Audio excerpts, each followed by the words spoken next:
Hello,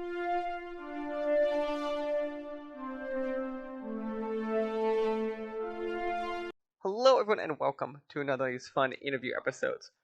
This one, we are definitely going across the world, I think, as much as humanly possible, as I'm talking to two people from the future. That is what I'm sticking with based upon how this all works in time zones. I guess one at a time, starting with Peter, if you guys introduce yourselves, and then the game we're here to talk about. All right, so yeah, we are the Blind Mystics, Peter and Alec. Uh, I'm Alec, he's Peter, I'm Peter. and Hello. and we have just published a game on Steam called Virtual Ricochet. It's a VR experience, a tennis shooter set in space in a cyberpunk synthwave world, and it's arcade action at its finest, available on Steam right now. We've released it into early access, so we want to get people around and give us feedback so we can make a better game. Perfect. So let's how about this then? Based on my research, correct me if I'm wrong, it's the first game I'm able to see from you guys. Have you guys made games together before? Is this your first game? Yeah, so back in the day, our first game was actually a mobile game. You can still find it on the Android store. It's called Lonely Cube, and it's just a little puzzle game to get us used to developing in Unity, because prior to that, we had worked entirely in Java on our own sort of game engine, and so we needed a little icebreaker project to get us into the development environment. Nice. So then you guys decided to immediately go the crazy route and then jump into VR and make it as hard on yourselves as humanly possible. Oh, Absolutely. Yeah. I guess either of you. What made you guys want to jump straight into VR? So a friend of ours ended up buying a HTC Vive in 2015, and we all gathered around at his place back in the day that you could, and we had just an absolute whale of a time. And it was at that point that we sort of came to a decision that we really needed to switch to a sort of an engine which is capable of handling this new environment, and get to work right away on what we could later call sort of a game that we'd be proud of, a game that would be pushing into new technology. Another reason is we were looking at the PC games market at the time, and it was really quite crowded, and we saw the VR space as somewhat less crowded and maybe easier to get your name out into the open. I still feel that's true. Based upon you guys releasing it, do you guys still feel that's true? Because I feel when I'm looking at VR games versus like just going on even like early access games on Steam, like that VR market is so much smaller amount of games. I think, it is definitely smaller, but when we started working in VR to where we are now, it's definitely grown a lot. So it's definitely not as small as when we started, but I still think, it's a lot smaller than the regular PC games market. Yeah, the key word being PC. I think one of our, we look longingly at other markets like the Switch market, and we think maybe it would have been nice to have something on that platform. But, maybe that's for the second game after we've finished with developing Virtual Ricochet to our complete vision. Yeah, so let's kind of go into this then some more. So, as you said, this is virtual Ricochet, if I could speak, that we're talking about here, and early access. What is it to you guys that when you made this, obviously you made this early access for, besides money, kind of continual user feedback, you can adjust the game as it goes, kind of. When you guys were developing this, kind of, is this what you pictured for early access, or kind of like when you were going, like, what did you guys had was like, this is our early access versus like what the final thing you're thinking is going to look like? Yeah, so we're just a two-person team, so it's kind of, you kind of work on a project for a few years, you get into sort of your own sort of mindset on the project, and you don't really you need fresh perspective to truly understand what would make something really great. So early access for us is an opportunity for really mass feedback and sort of larger amount of opinion than we would be able to muster just from people we know, especially as we're talking VR, so not everyone has the equipment, so we can't just send it to all our friends and friends of friends and just get their opinions straight away.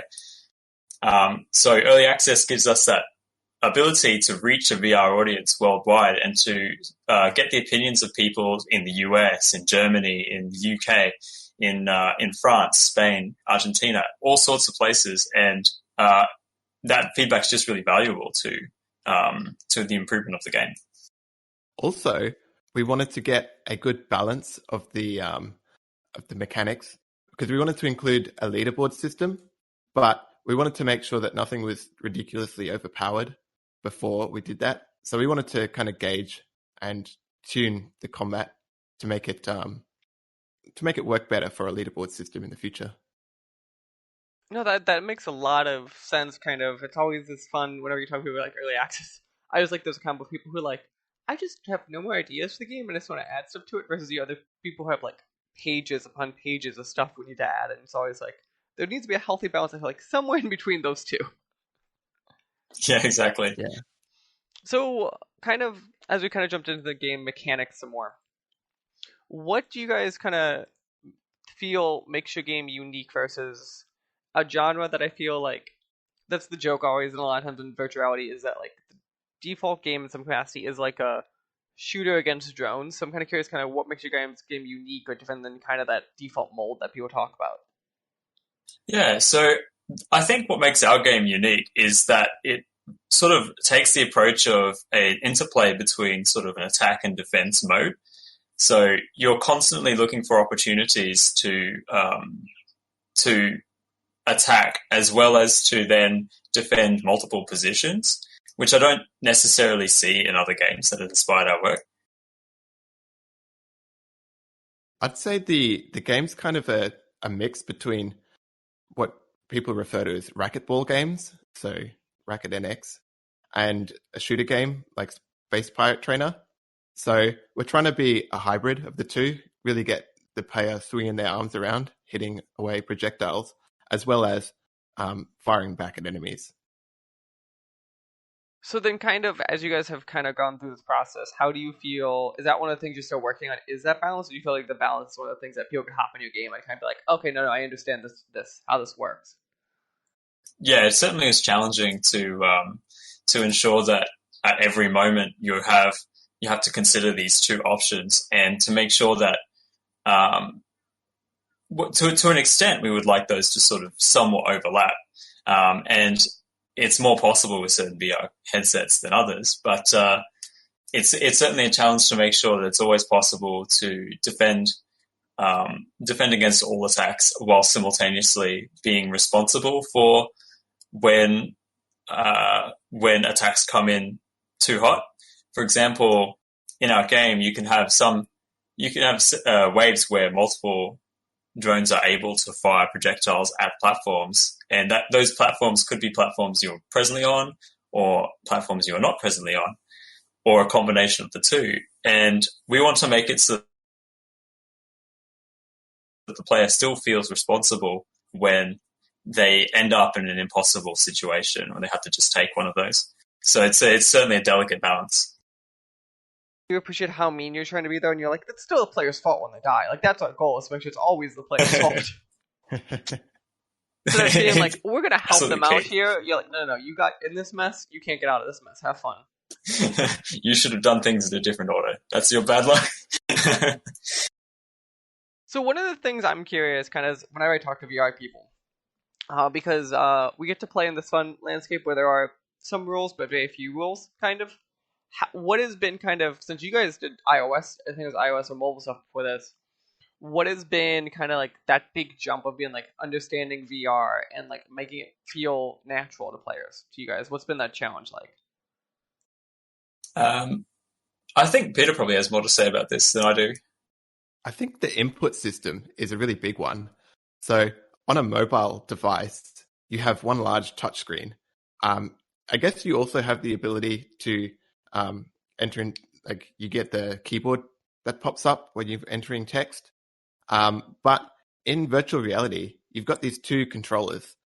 So trying to use a keyboard is something that we wanted to try and avoid because either you're going to have to take off your headset and type, or you're going to have to use some kind of clunky VR keyboard. So we've tried to avoid anything that kind of requires that there. And also, it goes from a 2D just touchscreen where you can like tap wherever you want to a 3D environment where you can move around. And we've tried to make some interesting interactions in this environment with when you've got the 3D and full room scale available. Sometimes it works, and sometimes I think it feels a bit clunky. So we're still trying to work on that, but definitely it's been challenging Have you guys to any develop that. have you had any like mobility issues? Because obviously, when I've done VR stuff, the biggest concern of players is always, besides it feeling right, is mobility and motion sickness. So I'm curious if you guys ran into that at all, kind of like as your movement system kind of had to change to kind of respond to that. Yeah, actually, there were a couple of considerations in our game. Motion sickness isn't too bad for this one because you're not like the character's not moving. There's some teleporting, but you're not actually moving the character around. The other big thing was you're swinging a racket around to hit away projectiles. So you want to design it so people aren't swinging their controllers into their monitors or into their walls. And that was definitely something we ran into early. We just had projectiles coming from every direction. And yeah, while I was testing it, some of them I literally couldn't hit before hitting the wall myself. And I've got like one of my controllers is a bit shoddy now because Hit too too many much walls. damage. Yeah. Also, the only thing I think Yeah. of when you do that is, like, instinctually, if I know something's coming behind me, I might want to try to hit the controller behind me, but, like, I can't do that because how tracking works really a lot of times. So, like, Yeah. or like, 'cause obviously, if they're all around me, my instinct is to be like, let's hope I just eyeball it. So I'm kind of curious, so it sounds like you guys didn't run into that a giant amount. Yeah, so we developed on HTC Vives, and they have the lighthouse tracking system. So for us, we're able to shoot things that are directly behind us, and in many cases, I'll track one drone with my left hand, and then swing in front of me to knock away a projectile with my right. Because generally, it doesn't really matter if you're always perfectly on shot, as long as you knock away the immediate threat, you know? I could just, But I'm just getting so many headaches. Just this balance. The more we talk about, it, the more I go back to we discussed earlier. This idea of the balance of them too, especially when we talk about it. I'm like, yeah, no, that had to be a fun thing of being like, how long do we want players to live? yeah, exactly. But on the topic of sort of impossible to hit walls, we had actually a few more that that were problem solved much earlier in development. So it used to be that, for example, the projectiles would come in on a straight path, but this ended up being pretty bad because it meant that you ended up with a lot of very shallow paths as they were on the lower rails. And so a lot of the time, players would actually end up whacking the floor, which is obviously not going to help. Kind of takes you right out of the experience. And the one for me in particular, because I have a bit of a low ceiling, is the ceiling fan. And I think a lot of VR games actually struggle to deal with impedances on the vertical space. And that's something that we've tried to resolve and we'll keep working on in the future, is to keep players from hitting their own ceiling fans. Wait, I like, since you should like have the player, like, when they start the game, be like, if there's a ceiling fan above you, hit this button. Every time they get too close, you like yell at them. Well, I actually considered making a model of a ceiling fan so that you could just position it in the space. In my head, it's solely so you stop running into the problem while you're developing, but you're just gonna make every single player ceiling fan just look like yours. And you're like, this must be the height of your ceiling fan, because it's the height of my ceiling fan. Yeah. It'd be its own menu with like height controls and things, but it's a pretty extreme solution to the problem, I'd say. That might be a 1.0 thing. That's a great 1.0 thing. Of like you're like, yeah, we have random props to just match a bedroom. Like we have a bed you can put in the game, a ceiling fan, who you can slant your walls. It's all useful. We might have to make them cyberpunk to get the theming correct. Yeah, no, that have to be. Or you have to like only the feature only works on like that mixed reality headset, so they can actually see their actual furniture like lined out. Oh, dude, I could make a rad ceiling fan. The ideas are just coming now. Glad we're here to help you develop your games. I'm glad we've established that. So I am curious, kind of. So as we kind of talk about, you're in early access right now. You've been in for a little over a week. First response: has the feedback been what you guys thought the feedback would be like? There have been a few things that we kind of expected. In particular, people were unsatisfied with the menuing experience. This is something we agree with, and we're currently working on a solution to that, sort of a full redesign. And to go with it, we want to make the upgrades less confusing. We had a few people come through with sort of not quite understanding how the upgrades worked, and I'd say that's partially due to sort of a mixture of different ideas sort of coming and going from the project over time. And so the end result has been that there's a sort of a history that people aren't aware of, which makes the current design make sense. But we need to bring it so that a new player can understand it intuitively from the start. So that'll be coming in the coming weeks, is a new sort of menuing system and a new upgrade system. And from there, we'll be able to sort of improve the other content around those two things. Nice. Yeah, another thing with the difficulty curve, we found, like, as developers, we're obviously pretty good at our own game, but when new players come in, either they have trouble understanding the mechanics, but some people are actually really quite good at the game when they get in, and they find it a bit too easy the first couple of levels. So trying to get a good balance on the difficulty curve is something we're trying to improve on. Of letting players more so pick the difficulty versus kind of like how it's going, or is it very much you guys want to like keep it a set experience? We just have to find the balance a little bit better. We're definitely big fans of being able to select in a lot of experiences, being able to tailor the experience to what you're sort of comfortable with. Because as indie developers, we're sort of aiming to get the sort of broadest player base we can get, especially when you're talking about VR, where there's not all that many systems out there in the grand scheme of things. So it's certainly a priority for us, for everyone to be able to have an experience which is roughly of an equal excitement rather than of an equal difficulty.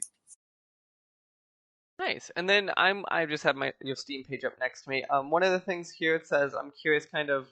One of the things, obviously, you're upping the types of enemy drones. Have you talked about at all, if you want to talk about any of the future different types of enemy drones we could be expecting, kind of like changing up obviously the battlefield a bunch?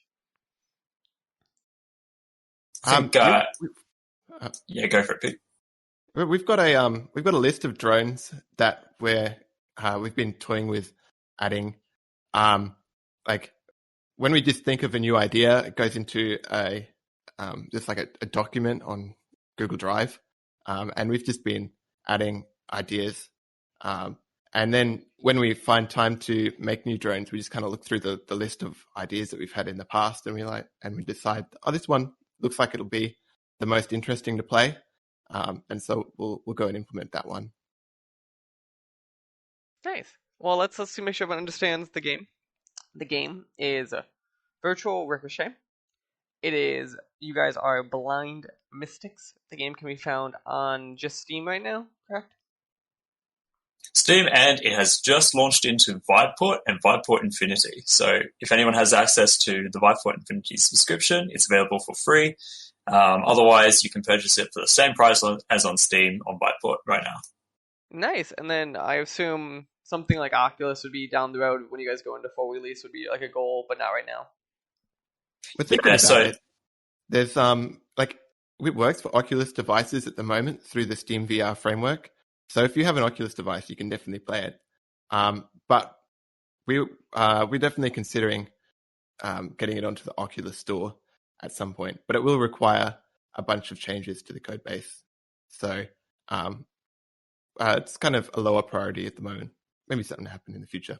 Makes perfect But we sense. do encourage Oculus players to get on board on either Steam or Viteport. Both platforms support Oculus devices. Perfect. Any other spots we should be sending people to go check out the game? No, but you can check. You can get regular updates on the game and the progress of our development, as well as the quirks of the development experience over on our YouTube channel, which is By Mystics on YouTube. And you can also see the odd update from us on Facebook and Twitter as well. Well, thanks again, guys, for taking time out of your morning to talk to me, and enjoy the rest of your day. Absolutely. Have a good evening. Yeah, thanks for having us on. Hello, everyone, and welcome back to another one of these interview episodes of the SWW show. I'm Mike, and today with me a special guest from all the way across the Atlantic Ocean. To get us started, could you please tell us your name and the game we're here to talk about? Yeah, sure. Hi, Mike. Thanks for having me. My name is Matthias, and I'm the sole developer of Sublunar, which is just about to launch on Friday, November 13th. First off, you do realize you picked a Friday the 13th to launch a video game, right? Yeah, I realized that. I should have realized that earlier, but I just realized that when I picked the date and had it been going out at a couple of sources, and then a week later I realized it was a bad day. But you picked Friday the 13th on a week of 2 new video game consoles launching. I really appreciate the level you're like, screw it, we're going all in. Yeah. But then I realized when I was looking at other dates, I realized there is no good date to pick. So why not just go for it? Are you implying to me that 10,000 video games come out every single day of the year and every single day is horrible? I don't know where we get this idea from. Check Steam's first page and you're like, oh, 50 games launched today. Yeah, sure. But I don't know how much more strategic I should have gone with picking a good date. I was just, I'm keen to get a game out and just get started on some new product. Yeah, no, that makes sense. So you are the solo developer, as you said, of Sublunar. Mm-hmm. What is your background, kind of? Did you do a lot of game development before this, stuff like that? I haven't done any game development before. I'm a developer at heart, so I've been mostly doing iOS development for about 10 years now. And so I'm very keen at doing development tasks and stuff like that, but I'm very creative as well and have a background in design. So I wanted to combine those things and have been thinking about doing a game for forever, and just had more free time on my hands. So I just wanted to get a game out there. Nice. So I don't know if we've said it. So how would you describe to people what is Sublunar? Yeah, so Sublunar is a sci-fi puzzle strategy game, I would say, where the goal is to convert settlements in a region over to your faction, and you do that by gathering a crew and gear and weapons, and trying to fend off bandits and subside revolts that occur during the gameplay. And there's more aspects during the game loop. So you have to upgrade settlements, you have to lower settlements defenses, talking to NPCs and more. And when you progress in the game, you unlock more regions, and you can go from there. So immediately when you started developing this game, is this kind of like you had in mind, or kind of has it like transitioned into like a different type of game over time? Because that's the big thing in development. A lot of times we go, we're making this game, and then by the time you release the product, you're like, that's not the game I was going to make. Yeah, that is basically true. That's the game started off as something completely different. I had this inspiration from a game I played in my youth, which I got basically from a cereal box. which was a fun little game where you travel around Sweden and you try to catch a thief. And that's where the game started. But then I transitioned it into space, and then I added these factions and stuff like that. So then it's started. Then it's not similar to the game I had in mind at all from the beginning. Oh, that's actually kind of cool. What game was it that like transitioned from what game is it like you chase people in Sweden? Like Yeah, it was like some learning games that came out in the 90s. Basically, some very simple game where you had to catch this thief. I don't think anybody would remember that, even if you ask Swedes. But yeah, I can't say I'm familiar with a '90s game development scene in Sweden. Kind of no, a little bit of my blind spot there. yeah, for sure. Yeah. So as we said, the game's Sublunar. Either kind of you're going Hmm. around exploring space stuff there. What is Hmm. so kind of as you've been developing it then? So you're a solo developer, which already this Hmm. sounds like a very system heavy game. So I'm kind of curious, what has your Hmm. focus been kind of like from a player point of view? Kind of, are you like when it comes to like the difficulty of the game and kind of keeping an eye on that? Hmm. Yeah, so like you said, it's very focused on the system. I guess I think I'm not as experienced with the graphical side, so I try to focus on what I can do best, which is logic and programming stuff, and trying to make that cohesive. And so the game has just evolved over time. As I introduce a new system, I try to balance it, and then I introduce another system to balance that. And when it's not fun anymore, I try to add another system. So it's everything needs to be balanced uh, and fun. When you say balance, is your goal? Do you think you want the player to like be challenged, like extremely challenged, like Dark Souls level challenge? Or is it kind of like you want the player to stop and think, but like most players who get through the game, kind of? I think the latter. So I really want everybody uh, to get through the game, but I don't not ever want the player to think that it's boring because it's too easy. So I try to balance that aspect. So whenever I felt like, oh, you're just going through the game too quickly, then I try to balance that aspect of it. Do you have But like an example from like stuff you've probably talked about the game, kind of like when we talk about like, because I feel the concern I think with a lot of puzzle games is mhm, for obvious reasons, as we talk about even we talk about 90s games a second ago, is mhm, it's really obvious to the developer, but sometimes they're really obtuse to the player. mhm. So kind of going through that kind of, is there an example of something that we've talked about in the past or whatever, kind of that leads to like the level of difficulty we're talking about in the game? Uh, I'm not sure what you're meaning.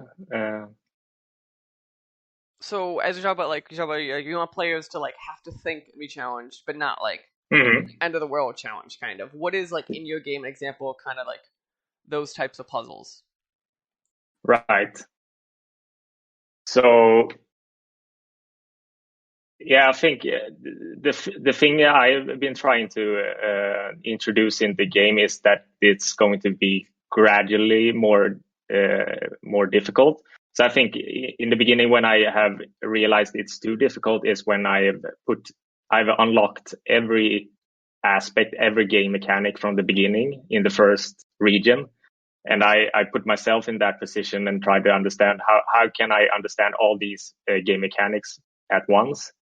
And then I tried to introduce them one at a time instead, and hopefully that will make the player introduced to the first aspect understand that aspect, and then when a new game mechanic is introduced, they're going to be more capable at understanding that. Makes a lot of sense kind of. I'm curious, like as your philosophy is developing it, is there at any point like you thought like of a hard limit for players being like a player can't understand more than like 2 systems at a time or 10 systems at a time for one thing? Or have you been like, as long as we introduce it, players seem to understand whatever we throw at them? Yeah, I think the latter. So I'm giving I'm trying to put a lot on the player to understand things for sure. So, and I'm hopeful that the aspects are graspable. And I'm hopeful that it's not too overwhelming, and that's why I've taken taken that aspect of trying to balance, not introducing every game mechanic at once, to try to balance that. Yeah, no, that just feels like this is always the thing when I talk to people with like system heavy games. I'm always like I really fundamentally as a designer, obviously enjoy systems, and I'm always curious, kind of like where it's always like when you hand it at regular people, it's like really hard because like as a developer, always we want people to see like that last piece of the game. We have all the systems running beautifully, but it takes so long for people to get there. It's always this thing of like, how do we onboard them correctly without like ruining their experience? Yeah, and I'm also thinking about because when you don't have all the game mechanics on, then it's not as fun as like you said. The vision of the game is to have everything on and playing at full speed. But in the beginning, when you only have one mechanic running, then this isn't the most funnest experience. You know what I mean?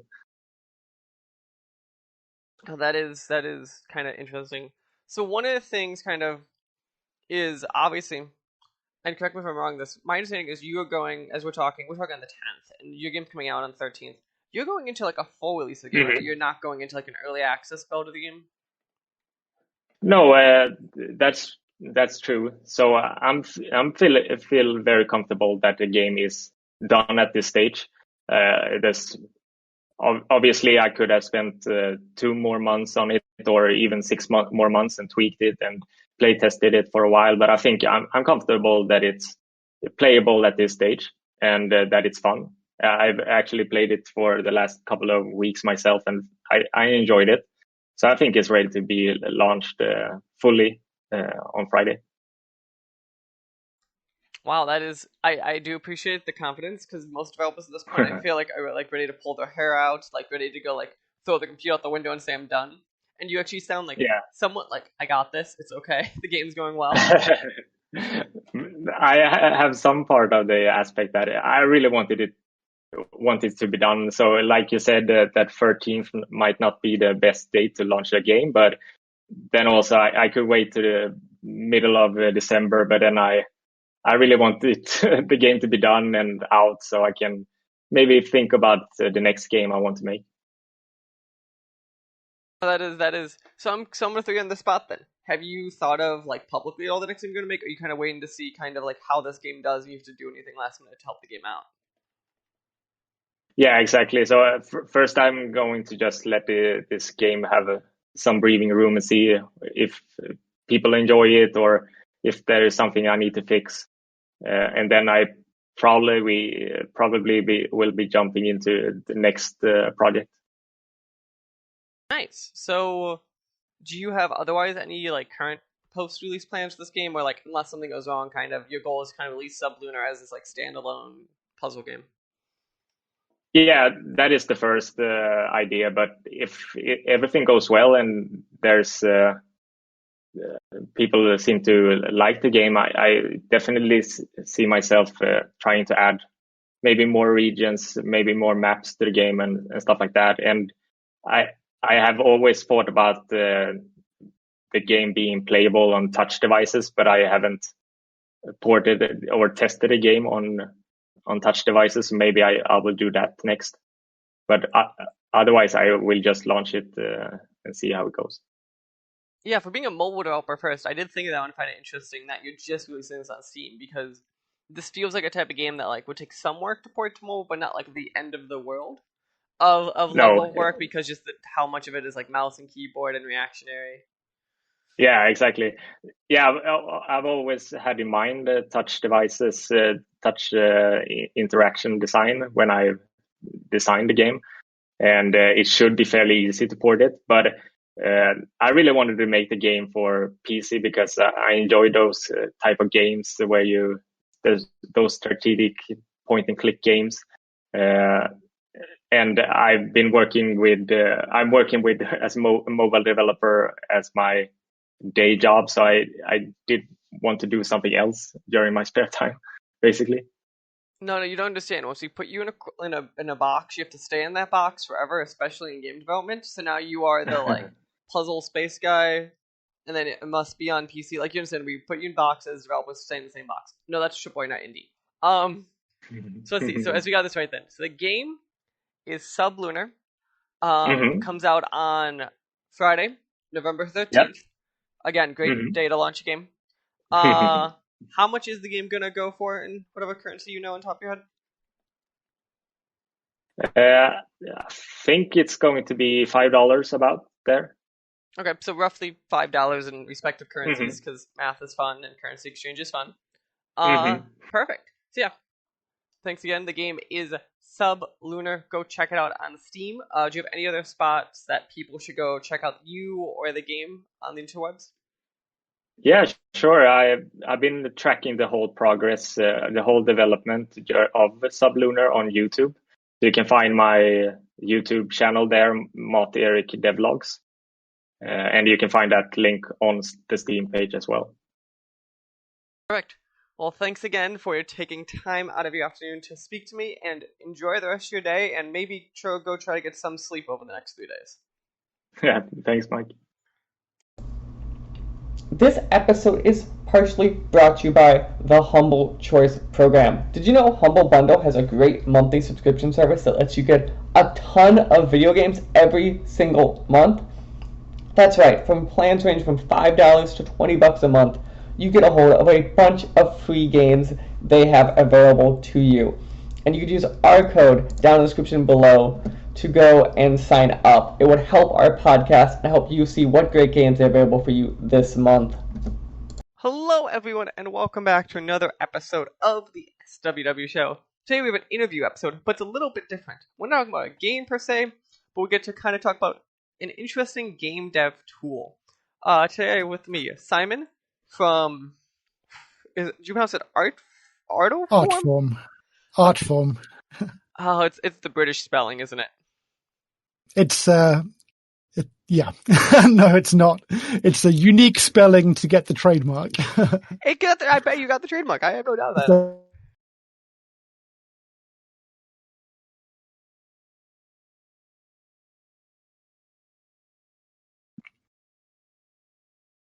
I definitely got you the trademark. I will give you that one. So let's get started then. Kind of, Simon. What I was thinking to start this out is, can you explain to people? We're here to talk about, I guess, Curvy3D Go, and then kind of curvy tools around it. For people who don't know, what is Curvy3D? So Curvy3D is basically sketch-based modeling, but with all of the fun stuff which you get around 3D. So you can do sculpting, you can do painting, you can export your models ready to use in games. So it grew out of the idea that there are some sketch-based modeling tools out there, but they're very like academic and they're niche, and there wasn't anything commercial where you could just draw and have stuff appear in 3D. So yeah, I went in that direction, and I think it's the most accomplished sketch-based modeling system out there at the moment, and it's quite fun to use. Yeah, no, I think that's a fair critique across the board of all of the other tools out there that I think you're in some capacity competing with. Is very academic, and they're very hard to use. And also, a problem that they tend to all have, I'm hoping you don't have the same problem, is they just crash randomly all the time. I don't know how often you got to use with, like, obviously, I think like 3D Max, Maya are kind of like the you going for a top level market of that, but obviously the less like academic, like Hooper focus of them. And those tools, like the jokes are, just save all the time because it's going to break.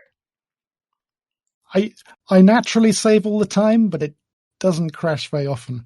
I think there's a few tools the artists out there use, which they manage to get it to crash and like explode in triangles in all directions.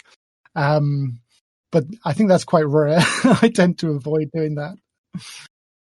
Yeah, no. I had one bug last week where I was doing some sculpting and a few points on the mesh stayed still, and the rest of them like like spaghetti, they spilled off and twisted and turned, and it made quite a pretty picture. So that's one of my prettiest bugs so far.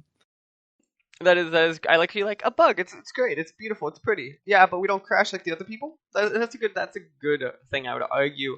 So kind of as we were talking before, kind of one of the things that kind of stuck out to me is, and I think you kind of mentioned it, but I think we go back to it, is one of the things I think about these tools is it's super hard for new artists to get into them. And I'm kind of curious, what is it that you are doing, or your team's doing, kind of to make sure that like it's easier for someone to open up the tool and just kind of start using it? Well, the first thing I do when I was learning 3D, it was all about vertices and edges and complicated modifiers and stacks and all that sort of stuff. So I thought, could you make something which didn't have any of that, didn't have any of the maths, didn't have any of the engineering, and it was just drawing and painting. So I threw out all of the complexity. I used the 80-20 rule, where you realize that you're only going to use a small amount of the functions in the whole program. So why not focus on those? And then I just focused on curves and sculpting. And because it's quite focused, it hasn't got a lot of junk in the interface. It hasn't got lots of hidden panels and endless menus. So everything you need to learn is quite quick to find. And it's always in the same place, so you can go back to it and use it often. I think for most models, you're only going to use a very small handful of tools. You just want them at your fingertips. And yeah. Concerned at all that you might have scrapped tools that like you think people need, but then someone's gonna be like, crap, I needed that tool?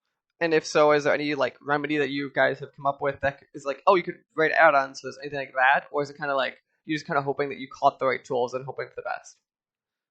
I find I'm trying to think of a good analogy. It's like I throw a lot of seeds out there, and some things grow and some things die and some things I cull off. So with each new edition, I think, what are the big problems I've got to solve? What are the big things which I found really difficult to do in the old version? And I focus my efforts on solving those. And sometimes I come up with various solutions which are a bit weird or a bit hard to use, so they just get culled out. But the things that get left are the things that are really practical. So one example of this is I had the sketching primitives working quite well in version 1, but you couldn't really join them together very easily. So one idea to join them together was to go into meshes and create new faces and create edge loops and join them together. And it was going backwards. It was going more complicated. So another idea was, well, what if you could just join things together with a click? So I added that. So I merged these meshes. I think it's called remeshing now. It's in quite a few apps now. And so that problem was solved. And after a few sort of failed attempts, I found one solution, which I now just use all the time. It's quite natural. So everything grows out of necessity. And I get a lot of feedback from artists using Curvy who say, oh, I really, really, really love this feature in another app. Can we have it in Curvy? And sometimes I say, yep, let's do it. And I quite enjoy using it myself, and it's a good new feature. And other times I add loads of new stuff, like I added some HDRI rendering, and it just didn't fit. It was a bit too complicated, a bit offside, so that got culled. So it's a sort of tug back and forth between simplicity and power. Ever concerned that inherently for a tool that you're trying to make that is going to be, you're trying to make this as a simpler tool, not simpler in like what it can and can't do, but simpler in like user face and usability, are you ever concerned you're going to end up losing that because there's just so much? I cycle around in versions, so I add in new features, then I have to do a new version of the interface to then present those features in an easy to access sort of way.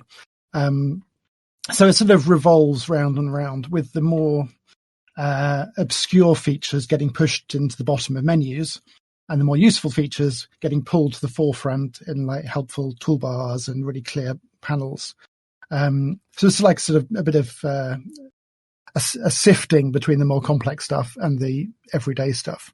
But the Curvy3D Go, it's just really cut down to these are the things you need to make a really nice model to export and use elsewhere. You can sketch, you can sculpt. It's got all of the core sketching and sculpting stuff, and all of the more, I'd say more engineering-like stuff like arrays and deformers and modifiers is completely flattened out and simplified. So if you use it, you almost don't realize you're using it. So, for example, there's one thing I've got where you've got layers, like you've got layers in a paint program. And on a layer, you can tick that this layer is symmetrical and this layer is merged together. And anything you draw which goes in that layer becomes symmetrical and gets merged into a single mesh sort of automatically. And you can still edit it and move the curves around. And yeah. So all of that would have been a couple of modifiers or a stack of commands. And now it's just like a couple of tick boxes on the side of your screen for each layer. So hopefully people will use this stuff without even knowing how complicated it is under the hood. So like obviously a lot of my experience is a lot more with the like bigger softwares as we talked about earlier, and I could just think of how much easier some of that could be, because like I remember when I was in school, like everyone had to take like one 3D modeling class, and you could tell the artists versus the non-artists very quickly based upon how much they wanted to pull their hair out. and it definitely, I can only imagine like having a scenario like this in that environment would just make everyone's lives so much easier, and I bet you would scare a lot less people away from 3D art. Because I feel like even like some 2D artists open these programs and just like start panicking, we'll say, in the calmest of terms, because they're like, this is a lot more like technical than I expected it to be. Yeah, I'm also putting in even in Curvy Go, I'm putting in a 2-tier system. So the initial stuff you get is sort of brushes on the left, like panel objects you've made on the right with your viewport in the middle. And you can just pick a brush, start drawing, and you can draw meshes. You can sculpt objects, and there's no like parameters or controls or number boxes or any of that. But then if you want to really fiddle around with things, you can open up like a brush control panel and say, oh, actually, I want to use a different picture or a different mesh for that brush, and I want to fiddle around with some parameters. But even then, you've only got like 2 or 3 parameters to change, so it's not much to learn, quite simple.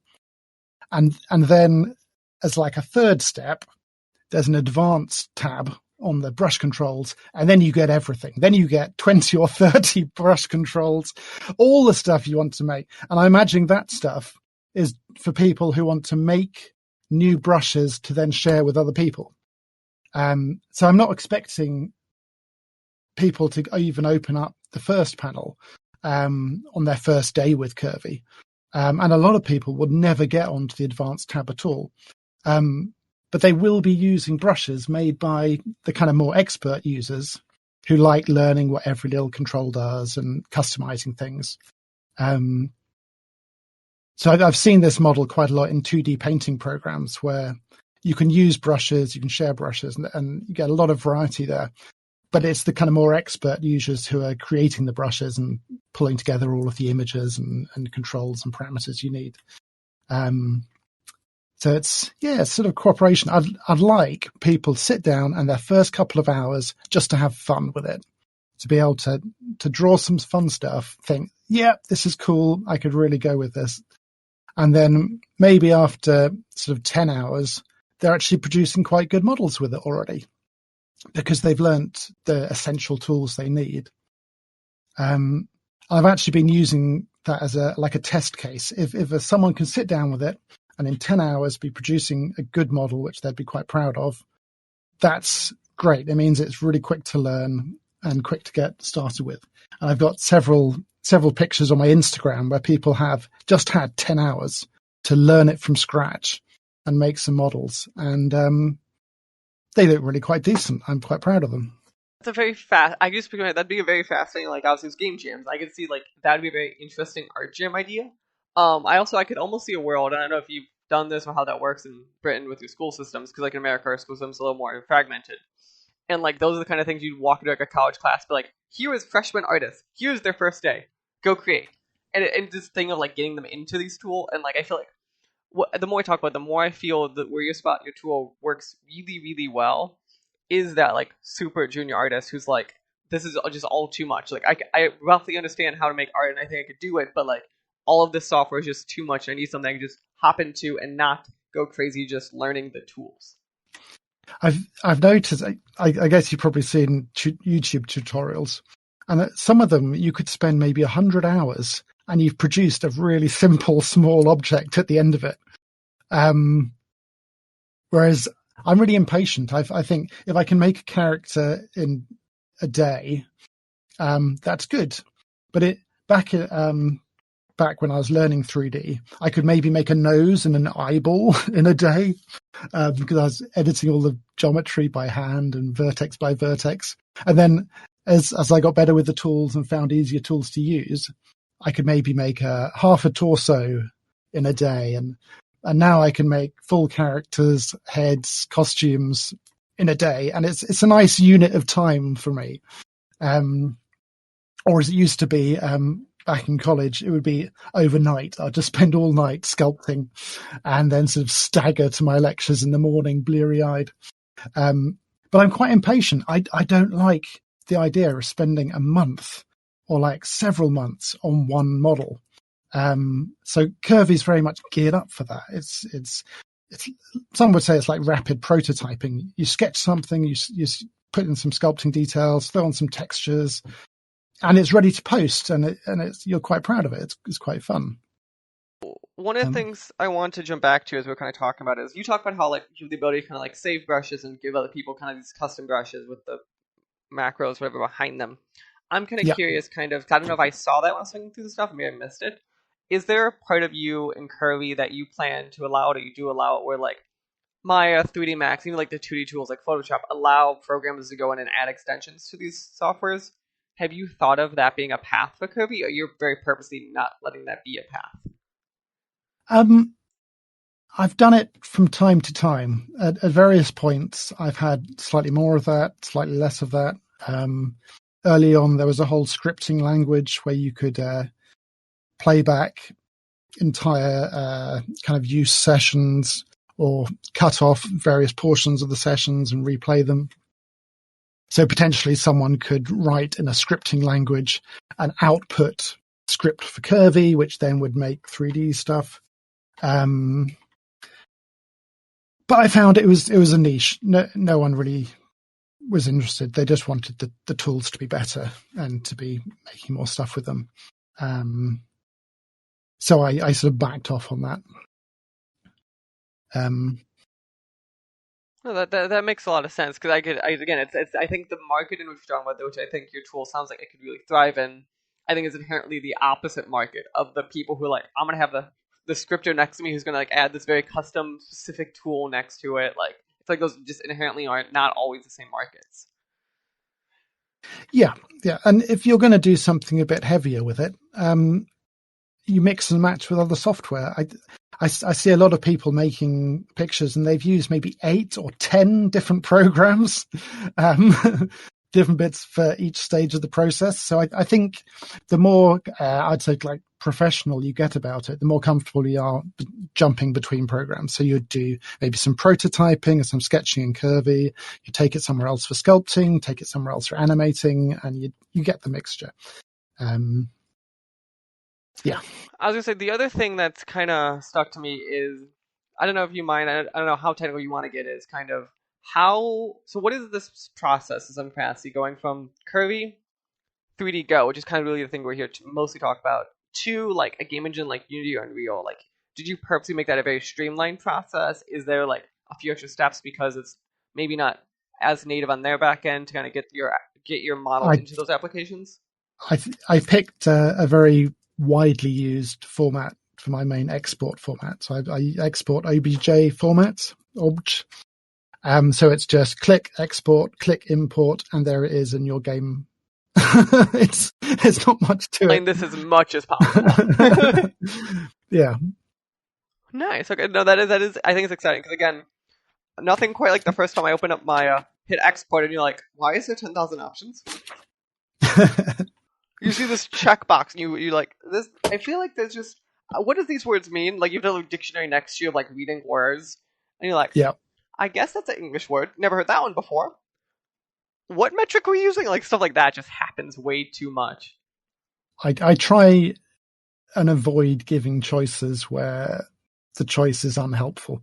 And every extra tick box, every extra choice you have to make, it just slows you down and it's more complicated. And if the defaults are fine, get rid of all that stuff and just go with the defaults. Perfect. So as we get to the end of this, one of the things is, as we're talking about, so Curvy3D Go right now is, I saw it on Steam.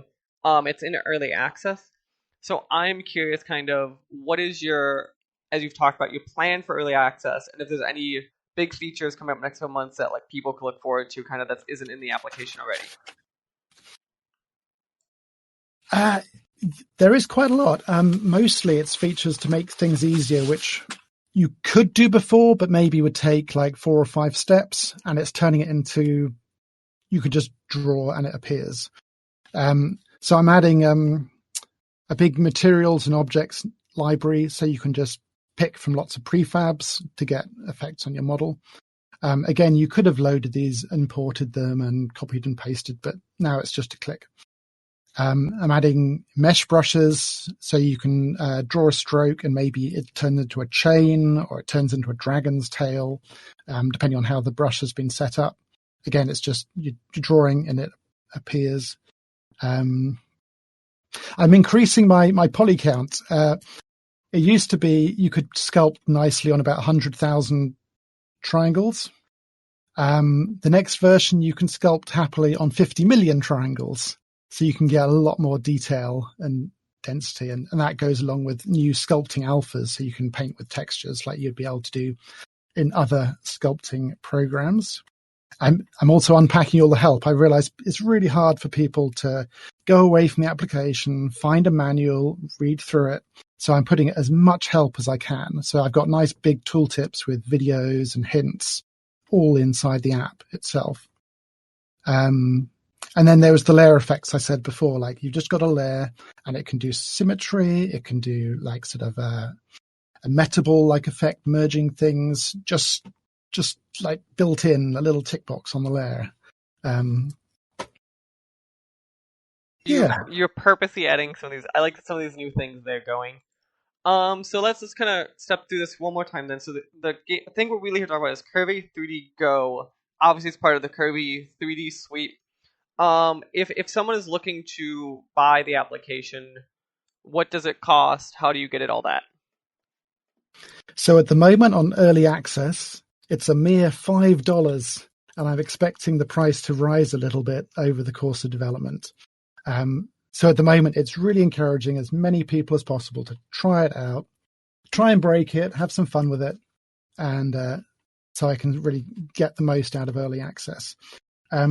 It's sort of big brother program, Curvy3D 4, is $100, has a lot more functionality, slightly more complicated, but is equally fun to use.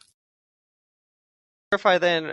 So it's $5 or $100 for respective softwares. Is that like a lifetime fee or is that like a subscription?